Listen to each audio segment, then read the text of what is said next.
En 2017 apareció un documento explosivo. Rosy Mendoza, la reina de las ficheras, había sido nombrada administradora personal del dinero de 3 actores enanos que murieron en la miseria. Tuntún guardaba fajos de billetes que ella organizaba. Santanón le firmó contratos secretos de coproducción.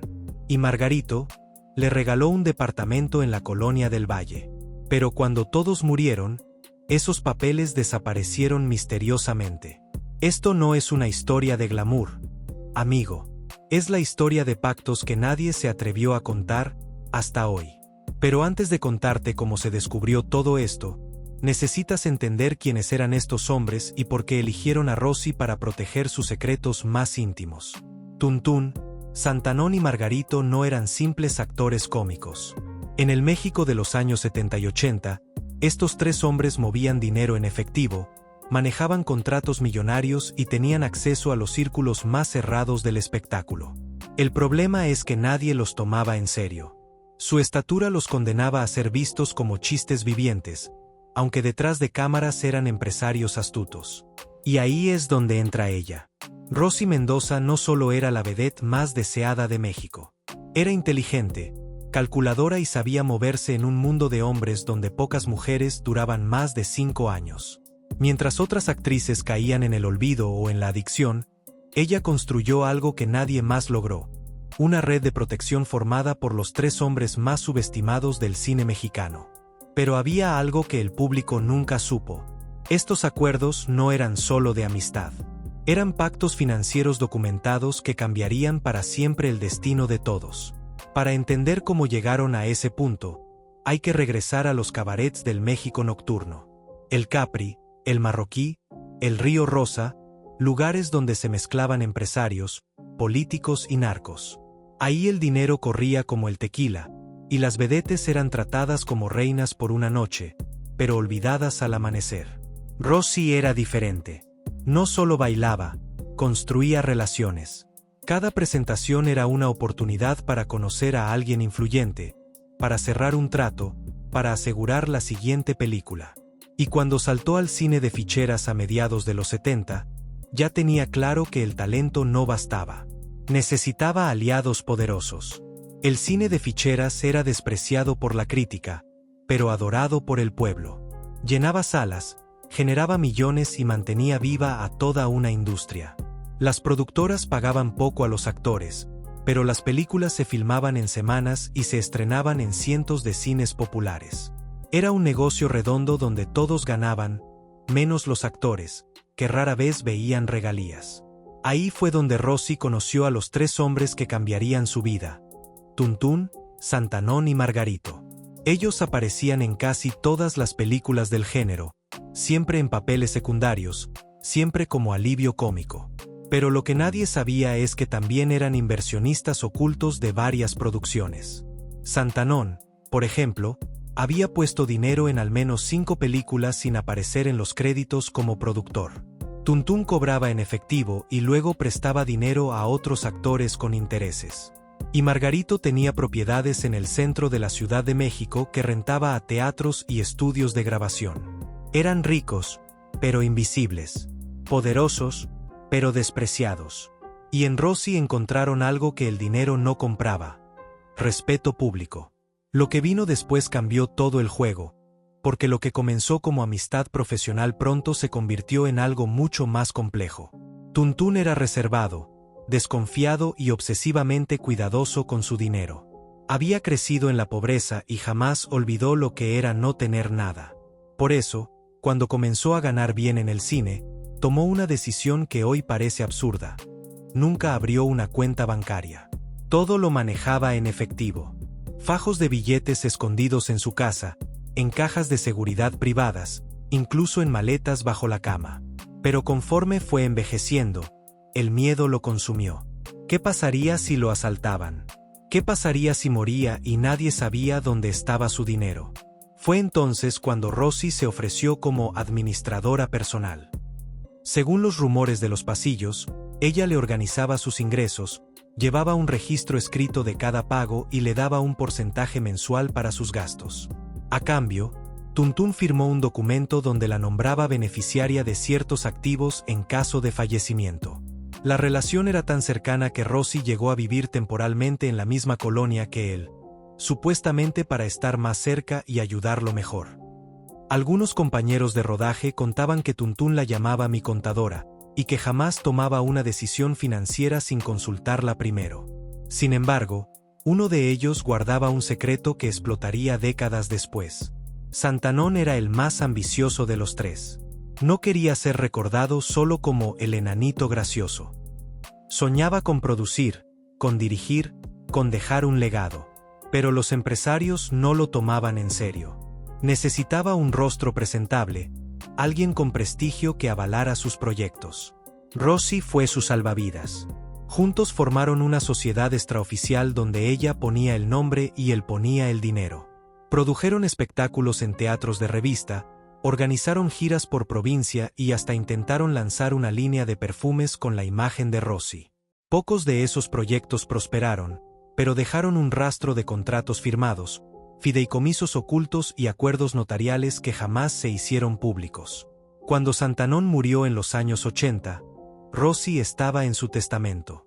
No como viuda ni como amante, sino como socia comercial con derechos de administración. Lo más inquietante es que varios actores de la época recuerdan haberle preguntado a Santanón por qué confiaba tanto en ella. Su respuesta siempre era la misma: Rossi entiende que en este negocio hay que cuidarse entre los de abajo. Los de arriba solo nos usan. Y aquí es donde la historia se pone oscura. Margarito era el más sentimental de los tres. Alegre, ingenuo y profundamente generoso. Con Rossi desarrolló un vínculo que iba más allá de lo profesional.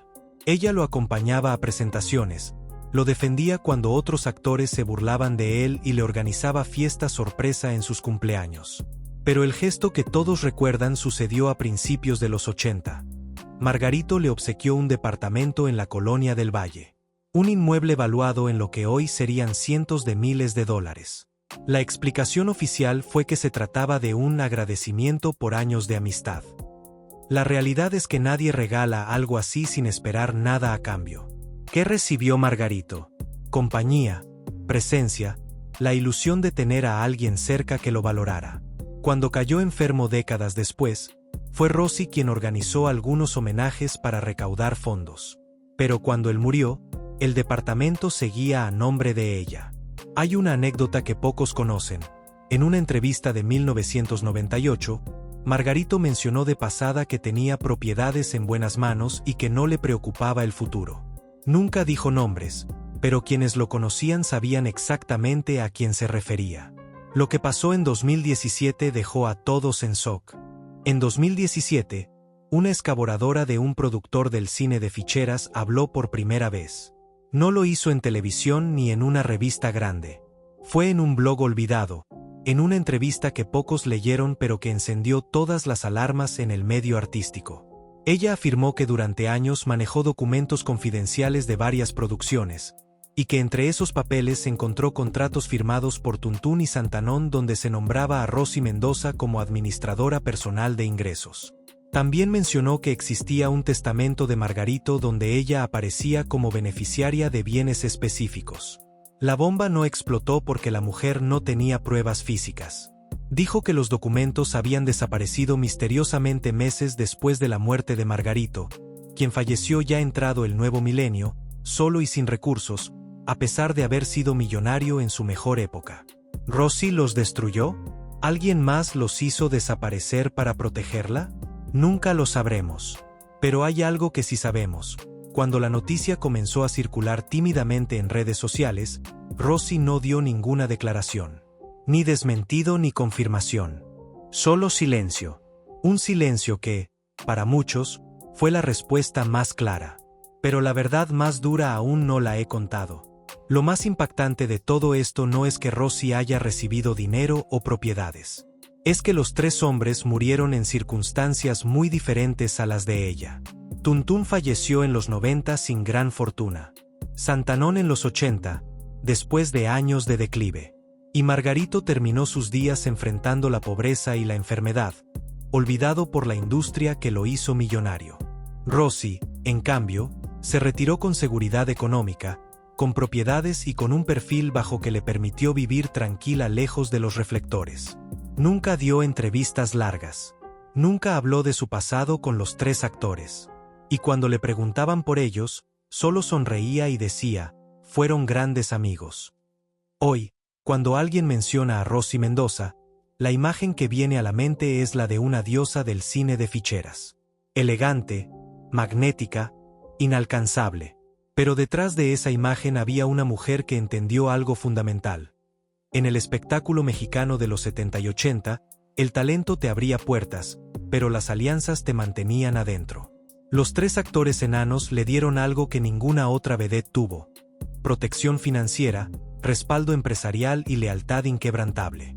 A cambio, ella les dio prestigio, compañía y la ilusión de ser valorados más allá de su estatura. ¿Fue un intercambio justo? Depende de cómo lo mires. Algunos dirán que Rosy se aprovechó de la vulnerabilidad de tres hombres que solo buscaban afecto. Otros dirán que ella fue inteligente al construir una red de seguridad en un medio donde las mujeres eran desechables después de los 35.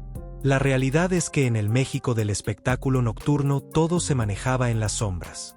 Periodistas lo sabían, productores lo intuían, pero nadie publicaba nada. ¿Por qué? Porque todos obtenían algo a cambio: dinero, favores, silencio, estabilidad. Era un sistema donde la discreción era moneda de cambio. Y Rosy dominó ese sistema como nadie. Hay que entender también el contexto de aquella época. Las vedettes no tenían contratos formales, ni seguro social, ni pensiones. Cuando envejecían o perdían popularidad, quedaban en la calle. Muchas terminaron vendiendo tamales, limpiando casas o dependiendo de la caridad de antiguos compañeros. Rosy vio ese destino y decidió que no sería el suyo. Construyó alianzas estratégicas, aceptó acuerdos que otras rechazaron por orgullo, y cuando llegó el momento de retirarse, lo hizo con dignidad y solvencia económica. ¿Fue oportunista? Tal vez. ¿Fue inteligente? Sin duda. Porque al final, en un negocio tan brutal como el del espectáculo mexicano de aquellos años, sobrevivir ya era un triunfo. Y Rosy no solo sobrevivió, prosperó. Hoy, Rosy Mendoza vive alejada del escándalo. Pocas fotos recientes, ninguna entrevista explosiva, ninguna declaración sobre los pactos que marcaron su carrera. Eligió el silencio, y ese silencio habla más fuerte que cualquier confesión. Tuntún, Santanón y Margarito ya no están aquí para contar su versión. Los documentos desaparecieron. Los testigos callan. Y la historia oficial dice que Rosy fue solo una gran estrella que supo retirarse a tiempo. Pero ahora tú conoces la otra historia. La de los pactos ocultos, los contratos secretos y las alianzas que le permitieron asegurar un futuro que pocos alcanzaron en ese medio tan salvaje. Hay una última cosa que vale la pena mencionar. En 2019, 2 años después de la revelación del blog, un periodista veterano del espectáculo intentó contactar a Rosy para una entrevista. Quería preguntarle directamente sobre los tres actores, sobre los documentos, sobre todo. Ella aceptó reunirse, pero bajo una condición: nada de grabaciones, nada de publicaciones. Solo una conversación privada. Según cuenta el periodista, Rosy le dijo algo que nunca olvidará: ellos me dieron lo que nadie más me ofreció, respeto y seguridad. Yo les di lo que nadie más les daba: dignidad. Si eso te parece un crimen, entonces soy culpable. Después de eso, se levantó y se fue. Nunca más volvió a hablar del tema. ¿Fue estrategia o fue traición? ¿Fue inteligencia o fue oportunismo? Esa respuesta, amigo, solo Rosy la tiene. Y algo me dice que se la llevará a la tumba. Si esta historia te removió algo por dentro, déjamelo saber en los comentarios. ¿Qué otras figuras del cine de ficheras crees que ocultaron secretos similares? ¿Conociste a alguien que trabajó en esa época? Tu memoria también es parte de esta historia. No dejes que el tiempo borre lo que vivimos.